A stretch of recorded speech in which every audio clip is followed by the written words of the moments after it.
बोले हनुमान जी महाराज की जय, हनुमान जी महाराज की जय, जय श्री राम, जय श्री राम। चुनाव जीतना दुनिया के सबसे मुश्किल कामों में से एक है और जब चुनाव भारत में हो जो कि विविधताओं वाला देश है और भारत का उत्तर प्रदेश सबसे बड़ा प्रदेश, सबसे बड़ी आबादी का प्रदेश, एक एक विधानसभा में इतने लोग रहते हैं जितने में दुनिया के कई देश बस जाते हैं। तो उत्तर प्रदेश का विधानसभा चुनाव जो है वो जटिलताओं से भरा है और तमाम ऐसे रहस्य छिपे हुए हैं। जो लोग दावे करते हैं बड़ी बड़ी जीत के, जब गिनती होती है तो वो धराशायी हो जाते हैं। तो इस बार जो विधानसभा चुनाव है, भाजपा ने 17 में प्रचंड बहुमत की सरकार बनाई थी और अब समाजवादी पार्टी दावा कर रही है कि वो भाजपा को सत्ता से हटाकर प्रचंड बहुमत के साथ अपनी सरकार बनाने जा रहे हैं। हम दरियाबाद विधानसभा में हैं, हमारे साथ एक युवा नेता हैं सतीश शर्मा। सतीश शर्मा ने विधानसभा का चुनाव लड़ा और चुनाव अच्छे बहुमत से जीते, एक बड़े नेता को चुनाव हरा के जीते और किस्मत कह लीजिए, मेहनत कह लीजिए, समीकरण कह लीजिए, इनके पक्ष में चीज़ें गईं। इस बार समाजवादी पार्टी ने इनके सामने अरविंद सिंह गोप को उतारा है, जो कई बार विधायक और मंत्री रहे और एक बड़े नेता माने जाते हैं समाजवादी पार्टी के। सतीश जी, अरविंद सिंह गोप से आपका मुकाबला है। यहाँ पर जो समीकरण है समाजवादी पार्टी कह रही है उसके पक्ष में मुस्लिम मतदाता, यादव मतदाता, क्षत्रिय मतदाता और भी वर्गों को वो कनेक्ट करके अपनी जीत यहाँ पर सुनिश्चित करने की बात कह रहे हैं। सबसे पहले मैं आपके चैनल को धन्यवाद करता हूँ। आज पूरे देश और प्रदेश के अंदर योगी जी के नेतृत्व में, मोदी जी के नेतृत्व में सरकार की योजनाएं गांव, गरीब, किसान, कमज़ोर लोगों तक पहुंची हैं।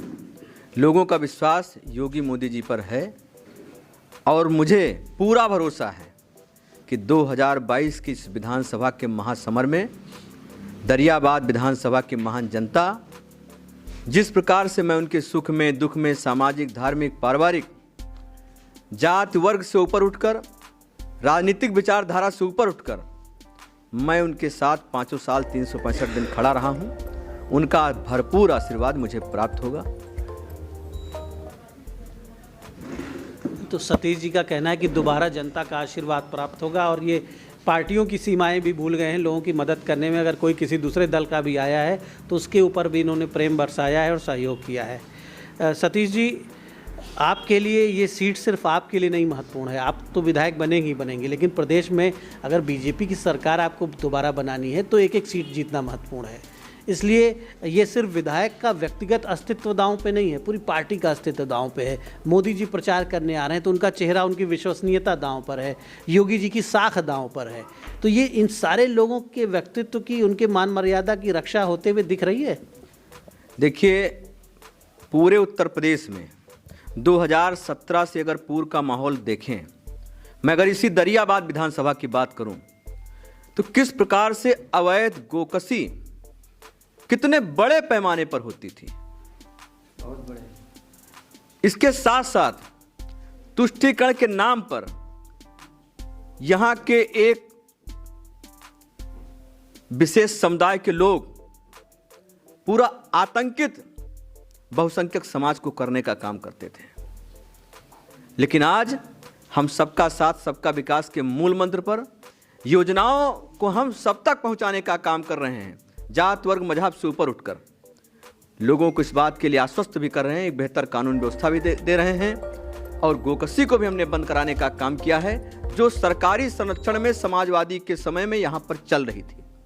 आज आम जनता का विश्वास योगी और मोदी जी पर है और मुझे पूरा भरोसा है कि 2022 में उससे बड़ी बहुमत की सरकार योगी जी के नेतृत्व में हम लोग बनाएंगे। 22 में आप 17 से बड़ा बहुमत हासिल करने की बात कह रहे हैं, लेकिन इस बार किसानों का भी मुद्दा आपके सामने है। इस बार निराश्रित पशु जो खेतों में चरते हैं जाकर, उनका भी मुद्दा सामने है। किसान कहते हैं कि साहब उन्हें रात भर जागना पड़ता है अपनी खेतों की हिफाजत करने के लिए और गवर्नमेंट ने गौशालाएं बनवाई, वो सब फेल हो गए, वहाँ पशु मरने लगे, वहाँ गाय मर रही हैं, उनको चारा नहीं मिल रहा है। और इन सब मुद्दों को सपा के लोग हर जगह पहुँचा रहे हैं। विपक्षी दल इन मुद्दों को लेकर लोगों को समझा रहे हैं, कन्विंस करने का प्रयास कर रहे हैं और कहीं ना कहीं बीजेपी के ऊपर एक इस तरह का आरोप लग रहा है कि बीजेपी ने किसानों पर ध्यान नहीं दिया।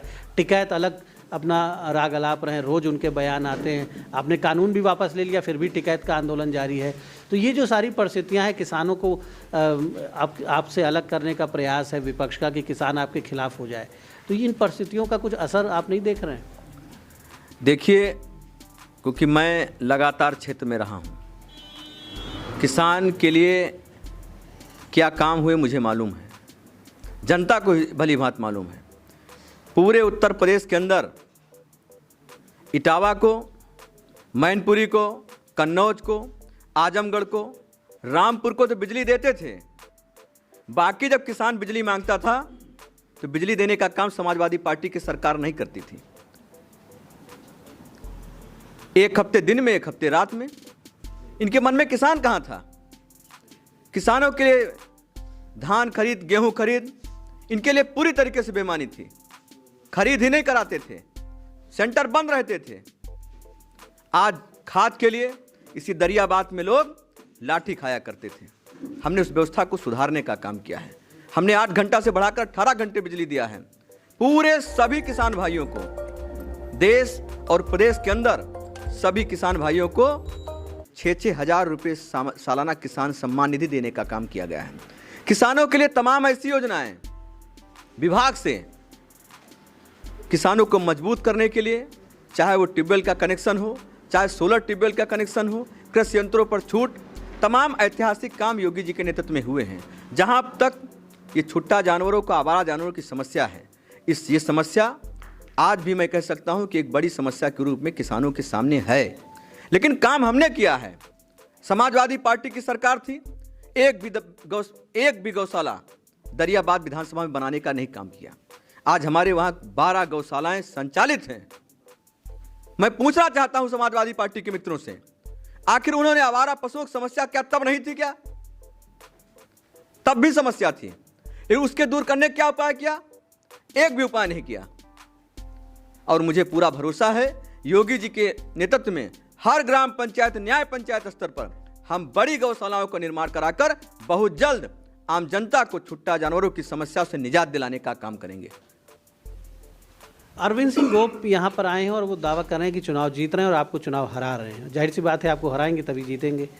और बड़ी टीम लेकर आए हैं, बहुत सारी गाड़ियाँ, पूरा संसाधन, एक पूरा युद्ध की तरह चुनाव हो रहा है। तो एक महारथी सामने है, तो सतीश शर्मा का कॉन्फिडेंस क्या कह रहा है, हकीकत क्या दिख रही है? दरियाबाद विधानसभा की जनता बखूबी जानती है कि सतीश शर्मा को अगर फोन से भी याद करेंगे, जब चाहेंगे, जहां चाहेंगे, जैसे चाहेंगे, हाथ पकड़कर जाड़ा, गर्मी, बरसात 365 दिन काम करवा सकते हैं। आज समाजवादी पार्टी के पास जनता नहीं रह गई है, ठेकेदारों को ढूंढने का काम कर रहे हैं। और ठेकेदार ढूंढते ढूंढते 27 तारीख को एक करारा जवाब दरियाबाद विधानसभा की जनता ऐसे लोगों को देने का काम करेगी जो जनता से नहीं मिलना चाहते, केवल ठेकेदारों को ढूंढने का काम कर रहे हैं। सतीश जी, ये चुनाव बहुत महत्वपूर्ण है क्योंकि आप लोगों के टिकट को पार्टी ने रिपीट किया है। बीच में चर्चाओं का दौर चल रहा था कि बीजेपी 150 विधायकों की टिकट काटने जा रही है। बाराबंकी में भी सीटें गिनी जा रही थी कि साहब ये वाली रिपीट हो रही है, ये वाली कट रही है, ये वाली कट रही है। लेकिन जब टिकट पार्टी ने आप लोगों को दोबारा दे दिया तो कहीं ना कहीं पार्टी ने आपके काम पर, आपके व्यक्तित्व पर अपनी तरफ से एक स्वीकृति की मोहर लगा दी। पार्टी ने एक बड़ा रिस्क लिया है आप लोगों को आगे करके, और पार्टी ने तमाम चर्चाओं को विराम दे दिया और फिर अपने उन्हीं सिपाहियों पर भरोसा जताया जिन सिपाहियों ने 17 का युद्ध जिताया था। तो वो 17 का युद्ध जिताने वाले सिपाही 22 के मैदान में। लेकिन सपा ने भी बड़ी मजबूत तैयारी की है, आपकी पार्टी के कई नेताओं को तोड़ लिया है, स्वामी प्रसाद मौर्य को तोड़ दिया और लोगों को तोड़ लिया। अलग अलग जातियों को उन्होंने जातिवाद की बातें वो समझा रहे हैं कि SC ST OBC के साथ न्याय नहीं हुआ, आरक्षण की बात कर रहे हैं, तमाम मुद्दे। तो हिंदू समाज जो है वो कई टुकड़ों में बटा हुआ दिखाई पड़ता है। आपको लग रहा है कि आप हिंदू समाज को एकजुट करके और व्यापक स्तर पर उनका वोट पा रहे हैं? समाजवादी पार्टी की सरकार थी, नौजवान नौकरी के लिए जाते थे, किस तरीके लूट खसोट हुई, किस तरीके नौकरियों को व्यापार बनाकर मेधा और योग्यता को कुचलने का काम हुआ, ये किसी से छिपा नहीं है। कहाँ था जातिवाद? वो किस जात के लोगों को नौकरी दे रहे थे, किस क्षेत्र के लोगों को नौकरी दे रहे थे, ये पूरे उत्तर प्रदेश का नौजवान जानता है। समाजवादी पार्टी जब जब आती है गुंडई को साथ में लेके आती है, अराजकता को साथ में लेके आती है, तुष्टीकरण को साथ में लेके आती है। आज उत्तर प्रदेश की जनता चाहती है अमन चाहती है, चैन चाहती है, विकास चाहती है, और अमन चैन विकास के साथ जनता खड़ी है। आज जनता योगी और मोदी जी के नेतृत्व में एक बार पुनः 2017 दोहराने के लिए बेताब है। तो सतीश शर्मा जी को आपने सुना, कई विषयों पर अपने विचार रखे इन्होंने, और इनका कहना है कि जनता 2017 को दोहराने के लिए बेताब है। तो जनता का जो फैसला है, जनता के मन में जो बातें हैं, वो हमें 10 मार्च को जानने को मिल जाएंगी। 10 मार्च तक हमें प्रतीक्षा करनी होगी। लेकिन कुछ लोग प्रतीक्षा करेंगे निर्णयों का, लेकिन वो लोग जिन्हें अभी आने वाले चरणों में अपने क्षेत्रों में वोट डालने हैं, जिन्हें चुनाव लड़ना है, जो इस महायुद्ध के अलग अलग क्षेत्रों के सेनापति हैं, सिपाही हैं, जो महारथी हैं, उनके लिए ये चैन से बैठने का वक्त नहीं है। इसीलिए इस समय जब रात हो रही है, उस समय भी आप देख रहे हैं जिन्हें चुनाव जीतना है, वो अपने समीकरणों को मजबूत कर रहे हैं, अपने लोगों के साथ मीटिंग्स कर रहे हैं, बैठ रहे हैं। सुबह कहाँ कहाँ प्रचार करने जाना है, कौन कौन से बूथ कमज़ोर हैं, कहाँ कौन से प्रधान जी को मिलाना है, पूर्व प्रधान को मिलाना है। बहुत मुश्किल चुनाव होता है, बड़ा जटिल प्रबंधन होता है। तो हमारी शुभकामनाएं हैं उन सभी प्रत्याशियों के लिए जो किसी भी दल से लड़ रहे हैं, चाहे वो निर्दलीय लड़ रहे हो, चाहे वो दलों से लड़ रहे हों, लेकिन वो दिल से लड़ें और अच्छा चुनाव लड़ें।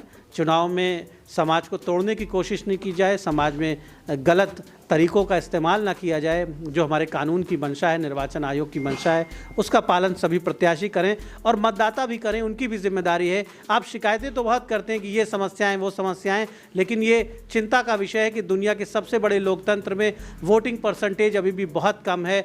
ये ज़रूरी है मतदाताओं के लिए कि घरों से निकलें, अपनी महिलाओं को, नौजवानों को, जो भी वोटर्स हैं, उन्हें लेकर आप पोलिंग स्टेशन पर जाएं, वोट ज़रूर डालें। कोशिश करें कि आपके क्षेत्र में 90% से भी अधिक मतदान हो, वोट डालें ज़्यादा से ज़्यादा, और उत्तर प्रदेश के हित में, देश के हित में एक अच्छी सरकार बनाएं जो देशवासियों को आगे ले जाए, देश को मजबूत बनाए। धन्यवाद।